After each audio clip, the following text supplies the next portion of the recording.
Just a Little Dare by Hooliganships. Chapter 6. Resolution. It took a bit of convincing to prolong their stay at the island for a few days. Nami had wanted to move on quickly, since she and her orange trees weren't fans of the cold, but when Zoro had explained his plans, she had agreed, and of course doubled his debt with her. But Zoro knew it would be worth it in the end. Or at least he hoped so. In reality, he was unsure about everything. Was this really what Sanji wanted from him? Was it what Zoro wanted? Why was he doing this?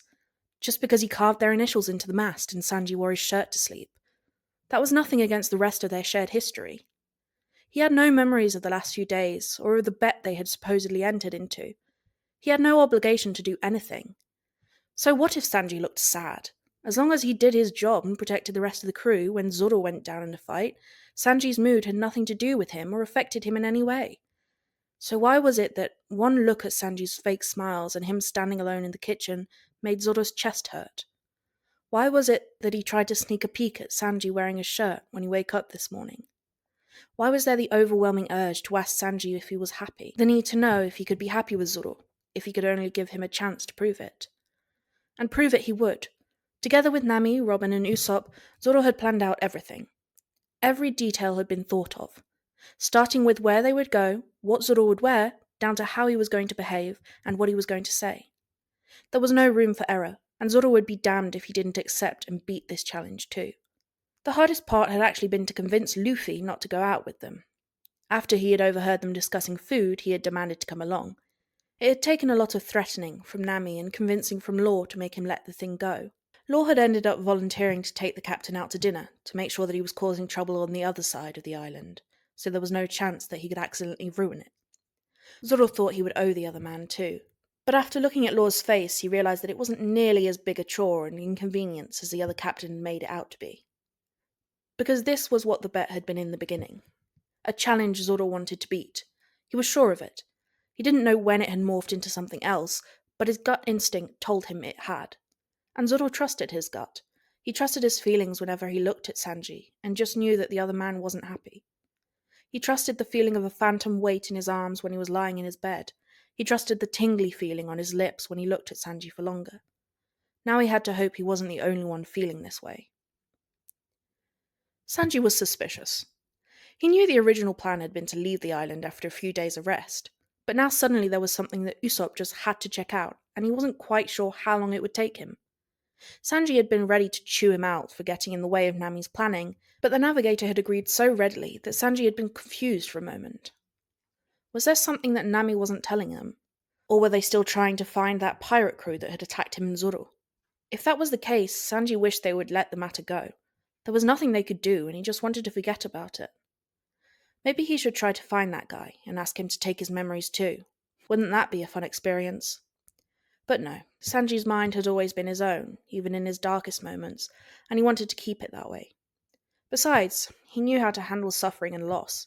This was just another thing he had to shoulder. He had survived way worse. This was nothing. So when Nami asked him to run some errands for her, he gave her his best smile and basically jumped on the task. This was the perfect distraction that he had needed.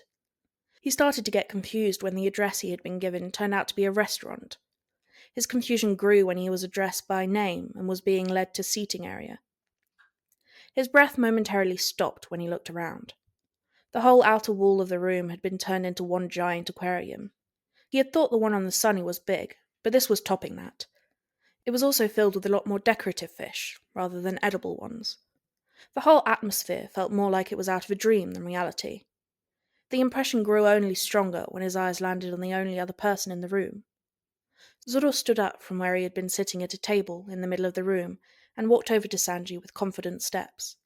He was wearing the suit the two of them had picked out together on their hunt for clothes to replace the ruined ones. Sanji remembered vividly his reaction to Zoro in his suit, so he hadn't been able to resist the chance to make him buy a real one for himself. Sanji hadn't seen the final result, because he had been busy dealing with the salesperson, but now he was able to take in the whole thing in its full glory. The sight in front of him was almost illegal. "Would you please have dinner with me?"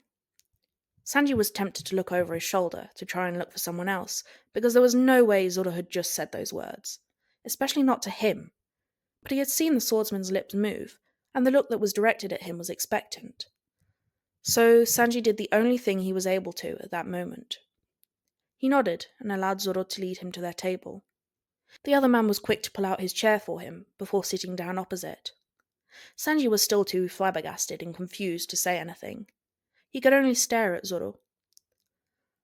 "I hope it's all right that I already ordered for both of us," Zoro said, his hands placed in front of him on the table. His hands were still groomed from the bath Sanji had forced him into a few days ago, and were slightly shining under the soft light. "I asked them for the recommendations of the chef. I know you like those dishes, to learn more about a place, and to see if someone is good at their job or not." When had Zoro paid close enough attention to Sanji to learn that fact about him? Or had he asked the others about what he should do? Sanji just knew that it wasn't a very Zoro kind of behavior. "I do," he answered, his voice wary. "Thank you, but what is all of this about?" Zoro shrugged. It was the first familiar thing he had done all evening, and Sanji latched onto it like a lifeline. "I wanted to make up for all the trouble I've caused you over the last few days. I thought this might be appropriate." Sanji didn't get a chance to tell him how freaked out this whole thing had made him, because at that moment a server brought their first course. With a quietly muttered, "Thank you for the food," they started to eat. The food was delicious, and for a short moment Sanji allowed himself to forget everything around him and just enjoy the food. Much too quickly the food was gone, and the empty plates were removed. The one thing he had noticed during the meal had been Zoro's impeccable table manners, something that the other man had never paid any mind to before, not even when they had been together. None of this made sense to Sanji. Zoro was acting so unlike him that it put him on edge. This was almost worse than the normal Zoro without his memories, because it showed him the stark difference between all three versions of the other man. There was the Zoro that Sanji had known for all these years. He was rude, blunt, had no manners, and didn't care about what anyone thought of him. He was stubborn, had no sense of direction, and drove Sanji up the wall. Then there was the Zoro that Sanji had started to refer to as his Zoro in his head. He was everything Sanji had always known him to be, and still he managed to surprise him, and be so much more. He had been gentle and kind, had considered Sanji's feelings, but had also not been afraid to push back and tease him. He had been a calming presence in his life, and had managed to make him laugh until his stomach hurt. And then there was this Zoro. He looked like him, and he also looked hot as fuck. Sure, but it just wasn't the same. This polished, polite version just managed to give Sanji the creeps, but it also showed what Zoro thought Sanji wanted in a relationship, not what he would actually be like. He had shown Sanji what being with him would be like, and it wasn't this, which meant that everything in those 5 days had been real. The thought hurt so much more than he thought it would, because it meant he had truly lost his Zoro. The server came back with their second course, before either man could say anything else. But now Sanji couldn't concentrate on the beautiful food anymore, not when Zoro was acting so unlike himself. It set him on edge and triggered his fight or flight instinct, only that flight had never been an option when it had come to either of them. "Okay, spit it out," Sanji said, putting down his utensils. "What is all this really about? Why are you acting like this?" Zoro gave him a confused look. "Isn't this how you wanted me to behave?" "No, it's not," Sanji answered him in a blunt tone of voice. "If this is still about the bet, this wouldn't be how you can win. It was about making someone fall for you, not for the perfect version of you. This is just creepy and wrong." Zoro let out a frustrated huff and pushed a hand through his hair. Sanji was relieved to see a glimpse of his normal behavior. That meant at the very least he wasn't mind-controlled. Because their lives were at a point where that was a legitimate concern. "What do you want me to do?" Zoro asked, clearly frustrated. "I want you to be yourself, shitty moss head." "But you don't like me when I act myself," Zoro burst out. Slightly taken aback, Sanji leaned back in his chair. With another frustrated huff, Zoro loosened his tie and shoved back his hair. "You've complained about me enough times that I know that, so I wanted to try and be better this time around."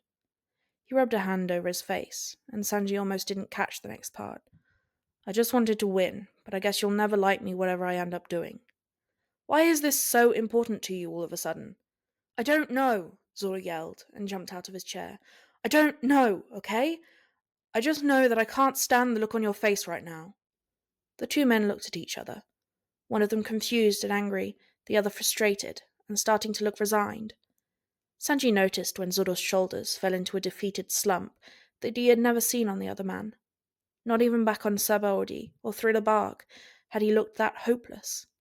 Forget it. Zoro sighed out and turned towards the door. This was a stupid idea to begin with. And at that moment, Sanji realized that Zoro wanted to give up. That realization made him even angrier than everything else combined. How dare he just give up and walk away from all this? From Sanji. So you're just going to give up? Sanji yelled at Zoro's back. You're just going to walk away, after all this effort you've put into it. What do you want me to do? Zoro whirled around and looked at Sanji again. You said it yourself. This isn't working. What else do you want me to do? What else do you need to see that this is never going to work? Sanji stood up and looked Zoro straight in the eyes. This was it. He was going to put everything on this last move. Kiss me, he said, way bolder and more confident than he felt. His knees were shaking. Kiss me and prove to both of us that this isn't going to work out. For a few seconds, Sanji thought Zoro would walk out of the room, maybe even out of his life completely. What? Sanji taunted. Can't do it? Are you afraid of me, Zoro? That seemed to be the last straw needed to push Zoro over the edge. The swordsman approached him with fast steps, grabbing him at the collar of his shirt and kissed him. It was as forceful as their first one had been, just less sloppy because this time neither of them was drunk. Oh, Sanji thought as his knees threatened to buckle, I didn't really think this one through. Instead of backing down, however, he wrapped his arms around the other's neck and kissed back with everything he had. If this didn't spark anything in the other man, then it was probably the last kiss Sanji would ever receive from Zoro, and he was determined to make it count. And then everything changed. Zoro had planned to kiss Sanji and be done with all of it. He would prove how bad of an idea this was, since neither of them had any positive feelings for the other. Those phantom feelings would go away, and both could return to their normal lives. But none of that happened. As soon as his lips touched Sanji's, it was like he was coming home. He hadn't even known he was missing something until it was right in front of him, offering itself up like that. The smell, the feel, the taste, all of it felt straight out of a dream, or from a faraway memory. Only that the memory suddenly wasn't that far away anymore, and it wasn't just kissing Sanji. He remembered their time spent together, the way their hands had been intertwined. He remembered the night they had spent sleeping next to each other, and he remembered the morning after. He remembered all the little things that Sanji had said and done, and all of the things that had made Zoro realize that he didn't want to win the bet for the sake of winning, but for the prize at the end of it. With a bit of reluctance, he pulled away, but he knew what he had to do. He didn't get far, since Sanji's hands were still buried in his hair. He pressed one more quick kiss against the cook's lips. Hey, Sanji, he whispered against the other's lips. You never answered me when I asked you the last time. He watched as the other's eyelids fluttered open and gave him a slightly kiss-drunk and confused look. Huh? Are you happy? He watched as the look of confusion morphed into one of understanding. If you're fucking with me right now, I swear to every god in existence I will end you, Sanji whispered back, the hope barely concealed in his eyes. Instead of answering, Zoro simply grinned at him and pulled him into another mind-blowing kiss. This one was slower, more sensual than the last. It made Zoro's toes curl in his shoes and took his mind back to the sunny morning they had shared with each other. When they pulled apart this time, they looked at each other in something akin to wonderment. So? Zoro asked, his voice soft. Where's my answer? You absolute shithead, Sanji answered him. But the tone of his voice and the look on his face were all the answers that Zoro needed. They came together for another kiss that turned into more and more kisses, until Sanji pulled away, a giggling, beautiful mess. Zoro raised an eyebrow at him. What's so funny? He asked. I can't believe it took a stupid bet for us to figure out that we're stupidly in love with each other. That made Zoro blush. He had hoped that he was over that particular reaction. You really can't do anything unless it's a competition, can you? Shut up, you sappy piece of shit. Why don't you make me, honey? Zoro grinned. Gladly, darling. Ta-da! Last chapter, which is sad. And also now I have to go and find another fic to read. So if you have any, it can be shit recommendations or fics, if you have any, let me know in the comments and I will have a look at them. Also, today is my 2nd year anniversary on YouTube. So, ta-da! So yeah, thank you for listening to the end. I hope you enjoyed, and I hope to see you next time. Bye!